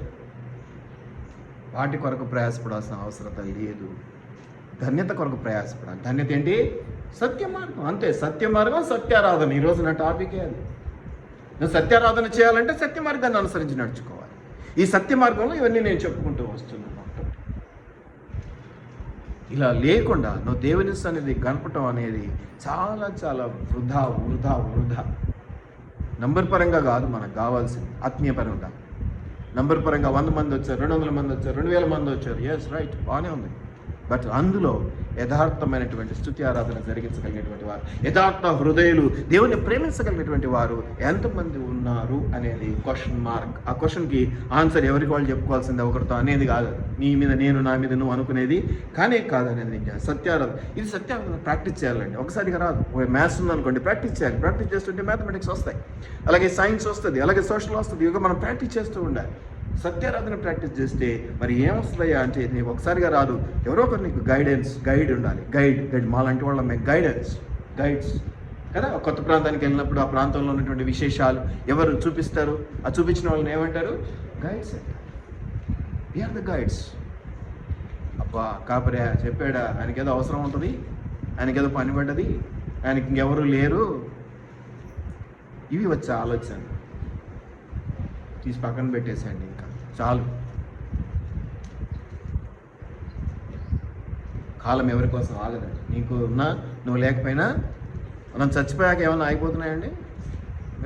బతుకున్నప్పుడు నువ్వు లేకపోతే ఏది కాదురా అనేవాళ్ళు కూడా చచ్చిన క్షణంలోనే నువ్వు లేకపోతే అన్నీ జరిగిపోతూ ఉంటాయి.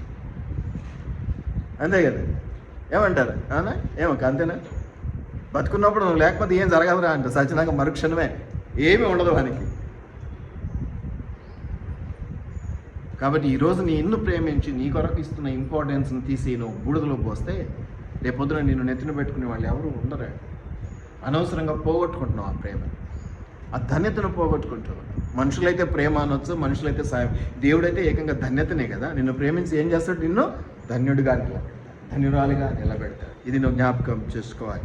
కాబట్టి సత్యారాధన ఏమిట్లోకి తీసుకెళ్తుందంటే, నాకు ఒక ఆలోచన, మన సంపూర్ణ జీవితము దేవుని మార్గములకు అనుగుణంగా మార్చబడుతుందట. మనకిన సత్య మార్గానికి అనుసరిస్తూ వెళ్తే ఒక దెబ్బ తగులుతుంది, మళ్ళీ కట్టుకడతాడు, మళ్ళీ గాయం. ఇవన్నీ కూడా ఎక్కడికి తీసుకెళ్తాయి అంటే దేవునికి దగ్గరగా చేసి దేవుని మార్గంలో నడచడానికి అనుగుణంగా నిన్ను ట్రైనప్ చేస్తాయి, ట్రైనింగ్ ఇస్తాయి. అది సత్య మార్గం. ఈజీ కాదు, అది ఈజీ కాదు.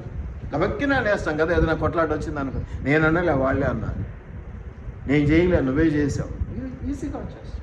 ఇవి కూడా దేవుడు గమనిస్తూనే ఉంటాడు. కాబట్టి మనల్ని అందరినీ జ్ఞాపకం చేసుకోమని దేవుడు చెప్తున్నటువంటి మా ఎఫెసీయులు 4వ అధ్యాయం 22 నుంచి 24 కూడా మీరు గమనిస్తే నూతన స్వభావం అనేది మనం అక్కడ చూస్తూ ఉన్నాం.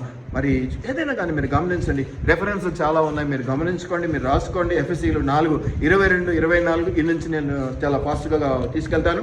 మీరు గమనిస్తే నూతన స్వభావం అంటే ఏంటండి? మీరు నూతన స్వభావం అంటే ఏంటి ఏమనుకుంటున్నారు? మీరు నూతన స్వభావం అంటే కొత్తవి నేర్చుకోవడం కదా, కొత్తవి ప్రాక్టీస్ చేయటం, కొత్త అలవాటు బాగానే ఉన్నాయండి. మరి కొత్తవి ప్రాక్టీస్ చేస్తూ పాతవి కూడా అలాగే ఉంచుకుంటే పాతవి వదిలివేసి, అందుకే పాతవి గతించను సమస్తము క్రొత్తవాయను. నూతనపరచుకోవడం అంటే పాతవి తొలగించుకొని క్రొత్తవి నేర్చుకుంటే బాగుంటుందండి కదా. మురికి ఉంది, సంపుగా అడిగారు, మురికి నీళ్ళన్నీ తీసేసినాక మంచి పడితే ఫ్రెష్, ఆ మురికి నీళ్ళు అలాగే ఉంచి మళ్ళీ పట్టేమంటే ఏమవుతుంది? మంచి నీళ్ళు కూడా మళ్ళీ ఏమైతే మురికిగా తయారవుతాయి. కాబట్టి నూతన స్వభావంలోకి రావటం అంటే నువ్వు క్షమించబడాలి, తిరిగి నీ ప్రేమ కట్టబడాలి, నీ మీద ఉన్నటువంటి ప్రేమ మళ్ళీ తిరిగి ఆ లెవెల్కి రావాలంటే పాతవి తీసివేయాలి. అందుకని ప్రాచీన స్వభావం వదిలివేసి నవీన స్వభావంలో కొత్తవి నేర్చుకుంటే అది నూతన పరచబడడం అనేది మీరు జ్ఞాపకం చేసి. వీటికి రెఫరెన్స్లు వచ్చేసి కొలస్సీలు 3వ అధ్యాయం 5 నుంచి 10 వచనాలు, అదే కొలస్సీలు 3వ అధ్యాయంలోనే 12 నుంచి 14 వచనాలు, అదే కొలస్సీలు 3వ అధ్యాయంలోనే 18 నుంచి 23. ఆ 3వ అధ్యాయం అంతా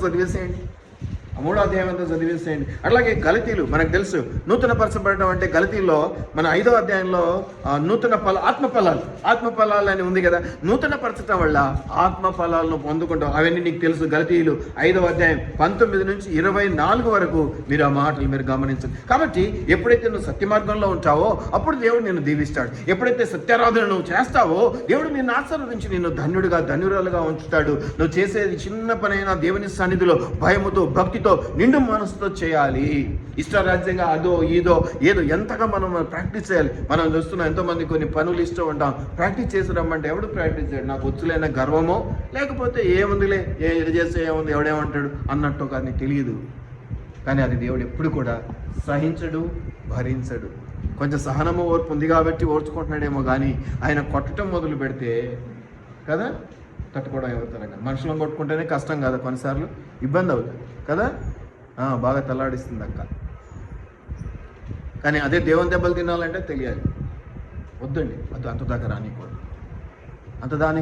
అమ్మాయి తప్పురా అంటేనే సరి చేసుకునేటట్టుంటే ఎంత ప్రేమలు పుట్టుకొస్తాయండి. మళ్ళీ చచ్చిపోతాయి ఆ ప్రేమలు? కావు, బతుకుతాయి. మళ్ళీ జీవం పోసినట్టే వాటి. మళ్ళీ మొక్కకు నీళ్లు పోసినట్టు. ఎండుతున్న మొక్క చూస్తారా, మరీ ఎండిపోయింది దాని గురించి చెప్పట్లేదు. ఒక 2-3 రోజులు ఆకులు వాడిపోయినాయి అనుకోండి, మీరు కొంచెం నీళ్ళు పోసి చూడండి, మళ్ళీ చిగురిస్తుందా? నువ్వు చచ్చిపోదాకా అట్లాగే ఉంటే దానికి ఏం చేయలేవు. మొక్క చచ్చిపోయినాక నేను నీళ్లు పోస్తా, పన్నీరు పోస్తా, షుగర్ నీళ్లు పోస్తా అంటే దానివల్ల ఉపయోగం లేదు. కాస్త ఆకులు వాడుతున్నప్పుడే నీళ్లు పోస్తే మళ్ళీ చిగురిస్తుందండి, మళ్ళీ పదాలు గట్టి పడతాయి. అందుకని చచ్చిపోయేదాకా ఉండకూడదు అనేది మనం జ్ఞాపకం చేసుకోవాలి. ఇవన్నీ కూడా మీరు రెఫరెన్స్లు తీసుకోండి, చాలా విషయాలు ఉన్నాయి. కీర్తనలో 119, 105 మనం ఈ 119 చాలా చదివాం. ఈ విషయాలన్నీ న్యాయ విధులు నిత్యము నిలకడగా ఉంటాయి. సామెతలు 3వ అధ్యాయం 1 నుంచి 6 వచనాలు, అట్లాగే హెబ్రీయులు 13వ అధ్యాయం 5, 18 వచనాలు, అట్లాగే యెషయా గ్రంథంలో 2వ అధ్యాయం 3-4 వచనాలు, అట్లాగే ప్రకటన గ్రంథం 18 4వ వచనము, అలాగే ఫిలిప్పీయులు 4వ అధ్యాయం 8వ వచనంలో కూడా ఈ మాటలన్నీ మనం చూస్తూ ఉన్నాం. ఇవన్నీ సత్య మార్గానికి సంబంధించినటువంటి మాటలు. ఎప్పుడైతే మనం సత్య మార్గంలో నడుచుకుంటూ యథార్థమైనటువంటి ప్రవర్తన కలిగి దేవునికి ఇష్టమైనటువంటి ఆరాధన జరిగిస్తామో ఆ స్తుతి ఆరాధన, ఆ యొక్క సత్య ఆరాధన నిన్ను ధన్యుడిగా మారుస్తుంది. నేను ఒక ఆరాధన గురించి చెప్తున్నాను కానీ మీరు ఆరాధనను తీసి పక్కన పెట్టి మీకే పని అయితే అప్పగించాడు. ఊడ్చే పని అప్పగించాడా, తుడిచే పని అప్పగించాడా, బూజు తుడిచే పని అప్పగించాడా, ఏది చేయమని దేవుడు మీకు అనుమతి ఇచ్చాడు తన మందిర ఆవరణంలో ఆ పని, ఆ సత్యాన్ని కలుపుకొని చేస్తే, నిండు మనసుతో చేస్తే అది నిన్ను ధన్యులుగా మారుస్తుంది అనేది నువ్వు జ్ఞాపకం పెట్టుకోవాలి. అది ఎప్పుడైతే నువ్వు జ్ఞాపకం పెట్టుకుంటావో అది నిన్ను ధన్యతలోనికి తీసుకువెళ్తుంది అన్నది సత్యము. అది ఎప్పటికి కూడా ప్రయోజనకరమైన మేలు వైపు నడిపించేటువంటి మాట అండి. ఈ సత్యారాధన, ఈ సత్యంతో చేయటం, అది ఏ పనైనా దేవుని పని సత్యముతో నిండు మనసుతో యథార్థంగా చేస్తే అది ఎప్పుడు కూడా నీకు మేలే చేస్తుంది, కీడు చేయదు. అబ్బా ఏడైతుంది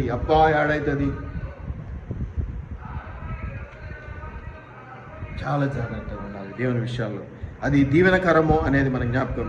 ఎట్లా ఉంటారు మరి సత్యారాధకులు? ఇప్పుడే చెప్పుకుంటూ వచ్చాను. మొట్టమొదటి యథార్థ ప్రవర్తన కలిగేటువంటి వారు చాలా ఉంటాయండి బ్రదర్స్. దేవుని పనిలోకి వస్తే ఆ బ్రదర్ చెప్పేవాడు అప్పుడప్పుడు ఆ బేస్తవారం రోజు రావడానికి ఎన్ని ఆటంకాలు వచ్చేటివో, ఎంత ఇబ్బంది వచ్చేదో, బంధువులు వచ్చేవారు, స్నేహితులు వచ్చేవారు, పని వచ్చేది, ఎవడో పిలిచేవాడు, కరెక్ట్గా ఆదివారం పూట ఎవరో ఒకరు వచ్చి పని మాట్లాడతారు అని పిలిచేవాళ్ళు. ఇలాంటివి నాకు చాలా అనుభవాలు ఉన్నాయి సార్ అని చెప్పేవాడు. నిజంగానే లోకపరమైన ప్రెజర్స్ చాలా ఉంటాయి, చాలా ఉంటాయి. నిన్ను తప్పించటమే లోకంలో అంటే ఈ సాతాను యొక్క పని. కాబట్టి ఊరికే వదిలిపెట్టాడు. నువ్వు సత్యముతో ఆరాధిస్తానంటే సంకలు గుద్దుకుంటూ వచ్చినంత సులువుగా దానికోసం ప్రాక్టీస్ చేయడం అనేది. చేతులు కాల్చుకోవాలా, కాళ్ళు కాల్చుకోవాలి కదా, వంట నేర్చుకునేటప్పుడు ఎట్లుంటుందమ్మా కదా, అన్నీ కాల్చుకోవాలి, అన్ని చేతులు చూసుకోవాలి, అన్ని బొబ్బలు చూసుకోవాలి, మళ్ళీ అన్నీ మానిపోయి నేర్చుకున్న తర్వాత ఆ తీపిదనం ఏంటో మనకు తెలుస్తుంది, ఆ దీవెన ఏంటో మనకు తెలుస్తుంది. కాబట్టి సత్యారాధకులు లేదా ఈ సత్యాన్ని ఆరాధించేటువంటి, సత్యముతో దేవుని ఆరాధించేటువంటి వారు యథార్థ వర్తనలు, లోకపరమైనటువంటి ప్రెజర్స్ అన్నీ ఉంటాయి. అది ఉద్యోగాల వల్ల ఉంటాయి, ఆరోగ్యాల వల్ల ఉంటాయి, బంధువులు, స్నేహితులు కదా, ఉద్యోగం రానంత వరకు ఉద్యోగం వచ్చిన తర్వాత దేవునికి సమయం ఇవ్వలేని దుస్థితి వచ్చేస్తూ ఉంటుంది. ఆ ఉద్యోగం ఇచ్చిన దేవునికి మనం సమయం ఇవ్వలేము. తర్వాత అనారోగ్య పరిస్థితులు, ఇవాళ దగ్గు ఉంది, జలుబు ఉంది, జ్వరం ఉంది. ఇప్పుడు ఈరోజు మనం కొంతమంది గురించి ప్రార్థన చేసిన రాలేరని తెలుసు, వాళ్ళు పని చేసి చెప్పారు కాబట్టి. కానీ మళ్ళీ ఆరోగ్యం వచ్చిన తర్వాత ప్రభు కొరకు మనం ఉండగలమా, చేయగలమా అనే నిర్ణయంలో మనం ఉంటే అది సద్వినియోగం చేయబడుతుంది, మనకు ఆశీర్వాదకరంగా ఉంటుంది అనేది మనం చేసుకోవాలి. ద్వేషించబడతామండి. ఏదో ద్వేషించబడడం అంటే కుటుంబంతోనే కాదు, ఇరుగు పొరుగుతో ద్వేషించబడతాం, ఆఫీసులో ద్వేషించబడతాం. ఇక అందరూ మనల్ని తీసి పక్కన పడేస్తారు, దేనికి పనికిరానోడు వీడని. Don't worry. నువ్వు యథార్థంగా ఉన్నంతకాలం దేవునికి పనికి వస్తావు చాలు. మనుషులకు పనికి వస్తామా లేదా పక్కన పెట్టేసాడు.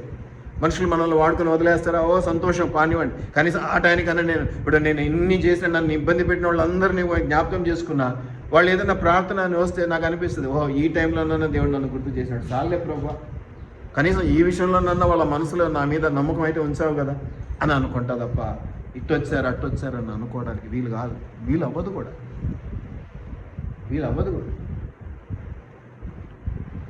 దయచేసి జ్ఞాపకం పెట్టుకోండి. హింసించబడతాం, ఒకటి ద్వేషించబడమే కాదు, హింసించబడతాం. ఎందుకంటే యేసుప్రభే మనకు బాగా సాక్ష్యం. సాక్ష్యం యేసుప్రభే. హింసించబడతాం, ద్వేషించబడతాం, ముఖాన మూయబడతారు, ఊస్తారు, దీనికి పనికిరావంటారు. మంచిది, అన్నిటికీ తలాడించడం, అన్నిటికీ నవ్వుకోవటమే. నువ్వు అట్టటోడివి ఇట్టటోడివి అంటారు కదా, అట్టటోడివి ఇట్టటోడివి కదా, అన్నీ అంటానే నవ్వుకుంటా తీసి పక్కన పడేటివి, దేవుడు చూసుకుంటాడని వదిలేటివి. మనం కొట్టే దెబ్బ కంటే దేవుని దెబ్బ గొప్పది, దానికి వదిలే పగ తీర్చుట నా పని అన్నాడు. ఇదే సత్యం అనుకుని మనం వదిలేయటమే తప్ప మనం చేయాల్సింది ఏమీ ఉండదు. అలా ఉంది అంటే నువ్వు లోకంలోనే ఉన్నావు, దేవునిలో లేవు, సత్యారాధకుడవు కావు. ఇది మనం గమనించుకోవాలి. కాబట్టి వీటిని జ్ఞాపకం చేసుకోండి. బైబిల్ ప్రాక్టీసెస్, తర్వాత చర్చి, బిలీవర్స్, ఇవన్నీ కూడా భయంకరమైన పరిస్థితులే. ఈ ప్రాక్టీసెస్ రకరకాలుగా ఉంటాయి. వాడొకటి చెప్తాడు, వీడొకటి చెప్తాడు. మనం కొన్ని విషయాలు గృహప్రవేశాలు అప్పుడు చూసాం, ఆ ఆకులు కట్టాలా అండి, ఈ పసుపు ఉయ్యాలా అండి, ఏం చెప్తాం, ఏం చెప్పలేము. ఇంకా వాడి నమ్మకం, వాడు ఏదో సంతోషపడతాడు, బంధువులు, సరే నాయన నీ ఇష్టం వచ్చి చేసుకొని ఆ ప్రార్థన నేను చేసి వెళ్ళిపోతాను ఆయన. కాబట్టి ఈ బైబిల్ ప్రాక్టీసెస్ ఏవైతే ఉన్నాయో అవన్నీ కూడా నిన్ను బలపరచడానికి ప్రయత్నం చేస్తే కానీ వాటిని ఎలా నువ్వు ఉపయోగించుకుంటున్నావో నీకే తెలియాలి. ఎలా నువ్వు ఉపయోగించుకుంటున్నావు, ఎవరిని సాటిస్ఫై చేయడానికి, ఎవరి సంతోషం కొరకు వాటిని నీ బంధువులను, స్నేహితులను, తోటి వారిని సంతోషపరచడానికి అయితే అది వ్యర్థమే. నువ్వు దేవుని మహిమపరచడానికి, దేవుని సంతోషపెట్టి, ఎస్ రైట్. ఎందుకంటే అన్నీ తిరిగినా మనం మళ్ళీ అక్కడికి వెళ్ళాలి కాబట్టి ఆయన సంతోషపెట్టగలిగితే చాలు. ఇక మనుషుల్లో అంటే అది వల్ల కాదు. నిన్న మొన్నటి దాకా నువ్వు ప్రాణం పెట్టేటువంటి పరిస్థితుల్లో వాళ్ళున్నా మళ్ళీ ఒక క్షణంలోనే అది తెగిపోతుంది, ఆ బంధం తెగిపో, ఒక మాట వాళ్ళనో, ఒక క్రియ వాళ్ళనో. అందుకే మాటలోనూ, క్రియలోనూ, తినటంలోనూ, తాగటంలోనూ కూడా ప్రభువును మహిమపరిచే స్థితిలోనే మనం ఉండాలి. అదే సత్య మార్గం అని దేవుడు తెలియజేస్తుంది. అది సత్యారాధకులు అంటే సత్యాన్ని ఆరాధించడం అని కాదు, సత్యంతో దేవుణ్ణి ఆరాధించడం అనేది మనం జ్ఞాపకం చేసుకోవాలి. ఎవడన్నానని మనం చేయాల్సింది చేస్తూ ఉన్నాం, దేవుని మహిమపరచడానికి అనేది మనం జ్ఞాపకం చేసుకోవాలి. బైబిల్ ప్రాక్టీసెస్ కానివ్వండి, చర్చ్ తోటి బిలీవర్స్ చేస్తారండి, ఎవడో కాదు, మనకు తోటి బిలీవర్సే. ఈడు లాగుతాడు, వాడు లాగుతాడు, ఈడ కాదుపా ఆడికి పోదాంపా అంటాడు. మనం చూస్తూ ఉంటాం అనేక చోట్ల. కొత్తగా వస్తే ఆడిపోతే ఏదో తాయెత్తు కడతారంట, అట్లాంటి వాళ్ళని కూడా మనం చూసినాం, డైవర్ట్ చేసి తీసుకుపోయిన వాళ్ళని. కాబట్టి వీటన్నిటిని బట్టి మనము జ్ఞాపకం పెట్టుకోవాలి, యథార్థవర్తనులుగా ఉండాలి. లోకపరమైనటువంటి ప్రెజర్స్ అవి ఏవైనా కానివ్వండి, ఆరోగ్య సమస్యలే కానీ, ఆత్మీయ సమస్యలే కానీ, డబ్బు సమస్యలే కానీ, ఇలాగా ఉద్యోగ సమస్యలు ఏవైనా కానీ, దేవునికి నీవు దూరం అవుతున్నావు అంటే చాలా జాగ్రత్త పడాల్సినటువంటి పరిస్థితి, బాధ్యత నీకే ఉంది, దేవుడే కాదు. ముందు నువ్వు తెలుసుకొని నువ్వు దగ్గర అవుతేనే దేవుడు మళ్ళీ నిన్ను ఆశీర్వదిస్తాడు. కాబట్టి ప్రతికూలతలు, విరోధాలు ఎక్కువగా అవుతాయి. కష్టతరము, నేనంటాను డేంజర్. నువ్వు అనుకుంటున్నావు కదా దేవుని విశ్వసించడం, దేవునిలో ఉండటం పెద్ద ఆశీర్వాదం, పెద్ద ఇట్స్ అ డేంజర్, చాలా అపాయకరమైన పరిస్థితి. కానీ నువ్వు సత్యవంతుడిగా, దేవుని సత్యారాధకుడిగా ఉంటే మాత్రం ఏమి నేనేం చేయలేవు. మళ్ళీ అది కూడా చెప్తున్నా. ఎప్పుడైతే నువ్వు అలా కాకుండా ఈ కాలు ఈ పడవ మీద, ఆ కాలు ఆ పడవ మీద వేసి నేను ప్రయాణం చేస్తాను అంటావో ఖచ్చితంగా పడిపోతావు, ఖచ్చితంగా మునిగిపోతావు. అప్పుడు మరణమే వస్తుందా, ఇంకేదైనా నష్టమే జరుగుతుందా నాకు తెలియదు. కాబట్టి సత్యాన్ని ఆరాధించడం, దేవుణ్ణి ఆరాధించడం అంటే ఆషామాషిగా జరిగేది కాదు. అలాగని ఇదేమో అసాధ్యమైంది కానీ కాదు. యథార్థవర్తన కలిగి ఉంటే ఎవడు నీ వెంట్రుకు కూడా పీకలేడు. నీ మీద ఎంత పెద్దదన్న రాని, ఎంత పెద్ద ఆపదన్న నీ మీదకి రాని, చిటికల్లో దేవుడు సునాయాసంగా దాన్ని తప్పిస్తాడు. ఎక్కడి నుంచి, ఏ శత్రువు నుంచి అది జరుగుతుందో, ఏ ఒక్కరి నుంచి అది జరుగుతుందో దేవుడు వాళ్ళ కథ చూడడానికి ఎప్పుడు సిద్ధంగానే ఉంటాడు. పగ తీర్చుట నా పని అంటాడు. కాబట్టి ప్రతికూలతలు, విరోధాలు ఇవన్నీ కూడా యోహాను సువార్త 15వ అధ్యాయం 18 నుంచి 20 వరకు ఉన్నాయి. అలాగే 2వ తిమోతి 3:12 కూడా మనం ఈ మాటలు చూస్తూ ఉన్నాం. మరి 15వ అధ్యాయం యోహాను సువార్తలో చూస్తే మీరు నా యందు ఉండు, ఇవన్నీ ద్రాక్షావల్లి అనేటువంటి మాటతో మొదలై ఆ అధ్యాయంలో ద్రాక్షావల్లిని నేను, తీగలు మీరు, అది దేవుడు. ఇక్కడికి వచ్చేసరికి ఇక్కడ కాపరితో అనుబంధాన్ని నువ్వు కలిగి ఉండాలి. కాపరితో సరైన అనుబంధాన్ని నువ్వు కలిగి ఉండకపోతే ఆత్మీయంగా పడిపోయే అవకాశం, డైవర్ట్ అయ్యే అవకాశం ఎక్కువగా ఉంటుంది. ఇది లేని రోజున నీవు సత్యశ్యామలంగా అంటే నిండుగా పచ్చదనంగా బ్రతకటం అనేది అయ్యే పని కాదు. ఏం చేస్తావు మరి? ఇవన్నీ కూడా సింపుల్ మెథడ్ నేను ఫాలో అవుతున్నది. ఈ మధ్యకాలం ఇంకా బాగా సహనము, మౌనంగా నోటికి తాళం వేసుకొని కూర్చోటం. ఏమన్నానని వాడి నాశనం, వాడే నాశనం అవుతున్నాడు. మనకెందుకు సంబంధం? మంచి చెప్పాలని చూస్తాము, బాగుపరచాలని చూస్తాము, వినట్లేదు అనుకోండి, మనం ఎందుకు ఇంకా? ఓర్పు, సహనము, ఓరిమి ఎక్కడున్నాయండి? హెబ్రీలు 10:36, కీర్తనలు 55:22, హెబ్రీల్లోనే 6:11-12, యాకోబు 1:2-3, లూకాసు వార్త 21:16-19, మొదటి పేతురు 2:21-23, 2వ తెస్సలోనికైలు 1:4-5. సహనం, ఓర్పు. ఎంత దున్నుకో పోరాబో, ఎంత మట్టి పోస్తావురా నాయన నా మీద, పోసుకోపు. ఎందుకంటే నేనున్నది జీవము గల దేవుని చేతి. సరే నష్టం జరుగుద్ది, ఇబ్బంది అవుతుంది, కొద్ది రోజులు ఆటుపోట్టు తట్టుకోవటం నేర్చుకుంటాం మనం కూడా. సంఘం చిక్కిపోవాలా, బలపడాలా, చిక్కిపోవాలా, బలపడాలి. వాపు ఉండొద్దు. ఎట్లుండాలి? బలంగా. వాపు ఎన్ని రోజులు ఉంటుందమ్మా? 4 రోజులు ఉంటుంది, 5 రోజులు. అది కూడా మళ్ళీ నొప్పి, బాధ ఉంటుంది కదా. అదే బలం వచ్చింది అనుకోండి, ఎట్లుంటుంది? 6 ప్యాక్ అయిపోయాం అనుకోండి, ఎట్లుంటుంది? సూపర్ ఉంటుంది కదా. అట్లా కాబట్టి వాటిని బట్టి మనం తలవంచాల్సిన పని లేదు. అయ్యో ఇట్లయిపోయా, కొంచెం మాట మారుద్దునా, కొంచెం రూటు మారుద్దునా, కొంచెం క్రమశిక్షణ మారుద్దునా, వద్దు.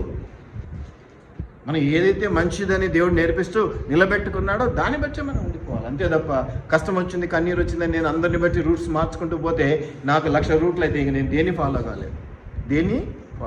కాబట్టి వీటిని జ్ఞాపకం చేసుకుందాం. ఇంకోటి ఏంటంటే ఆయన మాట ఇచ్చి తప్పే దేవుడుగా. తీతుకు 1:2 ముగించానండి.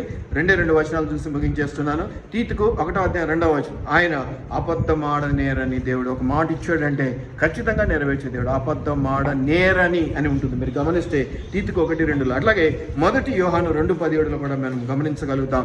కాబట్టి దేవుడు ఎప్పుడు కూడా మాట ఇచ్చి తప్పే దేవుడు కాదు. ఆయన సత్య ప్రవర్తన కలిగినటువంటి వాడు, ఆయన కృపామయుడు, ఆయన కృప నిరంతరం ఉండును.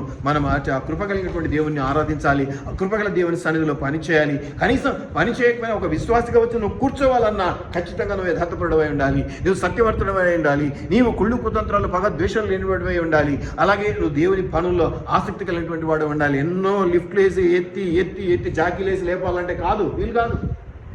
ఏంటంటే ఇంత బతిమాలుకోవటం అని వదిలేస్తే, కాపరి వదిలేసిన నష్టమే, దేవుడు వదిలేస్తే ఇంకా ఎక్కువ నష్టం. అందించినప్పుడే గబక్కున చేయబట్టుకోవాలి.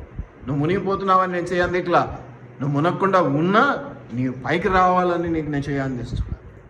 ఇది గమనించుకోకపోతే మనం మునిగిపోవడం కూడా జరిగే అవకాశం. చేయి అందించినప్పుడే పట్టుకోవాలి. దాన్ని పదిలంగా వాడుకో. అట్టి సహాయాన్ని ఎలా వాడుకోవాలండి? గాయపరచకూడదు. అదే చేయి అందిస్తున్నాడు కానీ చేయికి పుల్లబెట్టి, ఇప్పుడు మునిగిపోతున్నాడు, నేను చేయి అందిస్తున్నానండి ఎక్కడ వాటర్లో, వాడు ఇంకా దానికి పుల్లబెట్టి ఆ చేతిని గుచ్చుతున్నాడు, లేకపోతే కొరుకుతున్నాడు, లేకపోతే ఏదైనా పినిసి పెట్టి గుచ్చుతున్నాడు అనుకో, ఎట్లుంటుందండి పరిస్థితి? వచ్చినట్టు పని పక్కకు పోయే పరిస్థితి వచ్చిందనుకోండి, మేలు ఎవరికి, కీడెవరికి? చేయి అందించినోడికి ఏం లేదు. కానీ ఆ మునిగిపోయేటాడు అవకాశం ఇచ్చినప్పుడు ఉపయోగించుకోలేదే, వాడికి నష్టం. ఏమైపోద్ది? ఆత్మీయ జీవితమే నాశనం అయిపోద్ది, లేదా లోకపరంగా కూడా వాడు నష్టమే పొందవచ్చు. చెప్పలేం మనం ఏది కూడా. అది మనం పెట్టే శాపం కాదు.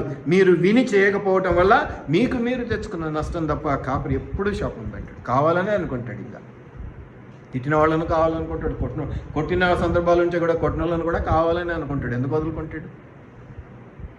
దయచేసి వీటిని జ్ఞాపకం పెట్టుకుందాం. దేవుడు అబద్ధమాడనేరని దేవుడు. ఇది సత్యము. అటు సత్యవాక్యంలో మనం ఉన్నాం. ఈరోజు మనం ఆ టాపిక్ ఏంటి? సత్య ఆరాధన. సత్యముతో దేవుని ఆరాధించాలి. కపటపు పెదవులతో, కపటపు మనసుతో నువ్వు చేసే ఆరాధన, స్తుతి, దేవుని పని ఏదైనా తుడిచి ఏ పనైనా దేవుడు యాక్సెప్ట్ చేయడు. పని జరుగుతుంది అంటే జరుగుండొచ్చేమో కానీ దానివల్ల పొందవలసిన నీ పుణ్యాన్ని నువ్వు పొందుకోలేవు. యథార్థంగా చెయ్యి, అది ఏదైనా చెయ్యి.